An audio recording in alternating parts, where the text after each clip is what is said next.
So here we are, one day after the election, and as of right now, this is the map.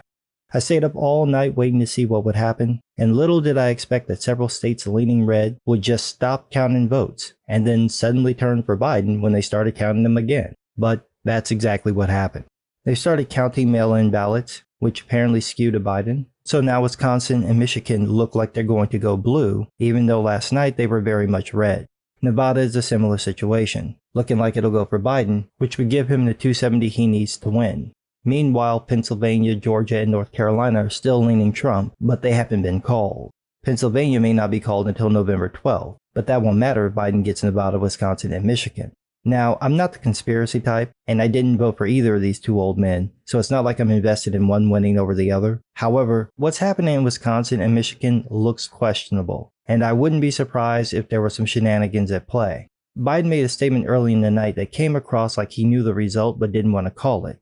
Trump made a statement several hours later where he said he feels like he's won, which is a really stupid thing to say, but it's Trump.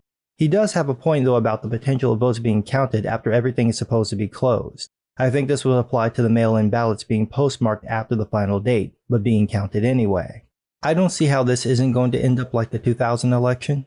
This really comes down to the mail-in ballots, and it's really questionable how this is being handled. Should they call Wisconsin and Michigan for Biden, Trump would be stupid not to demand a recount of everything, including all the mail-in ballots that were discarded.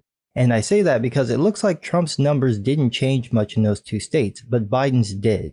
And even though the mail-in ballots are supposed to lean to Biden, it just looks questionable that so many would go for Biden as if to make up for that 100 to 300,000 deficit he had at one point in both states.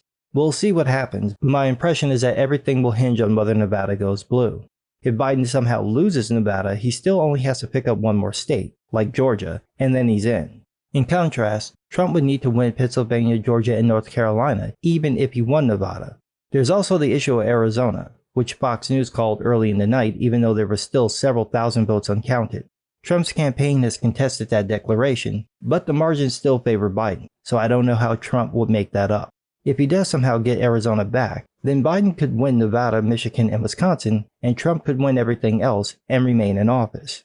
But if Biden picked off Georgia, he'd win. So as you can see, this is just a mess. And given how Trump behaved earlier in the morning, I'm pretty sure he's not going to concede immediately. Maybe we'll have a winner by the end of today, possibly on Friday when Nevada officially stops counting. If not, we may have to wait several weeks, maybe even months. The 2000 vote was my first vote. I voted for Gore, and it was just an embarrassment of an election. It completely delegitimized the process, made Bush's win look extremely questionable, and caused a hell of a divide that we're still suffering from.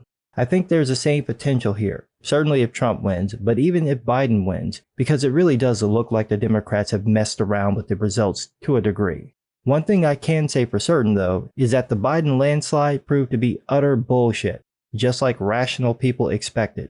There were more people supporting Trump than the polls revealed. Again, Trump increased his margins in several states, completely contradicting the polling data. Again, it looks like the Republicans held on to the Senate despite all the predictions that they'd lose it. Again, if you take nothing else from this election, take this.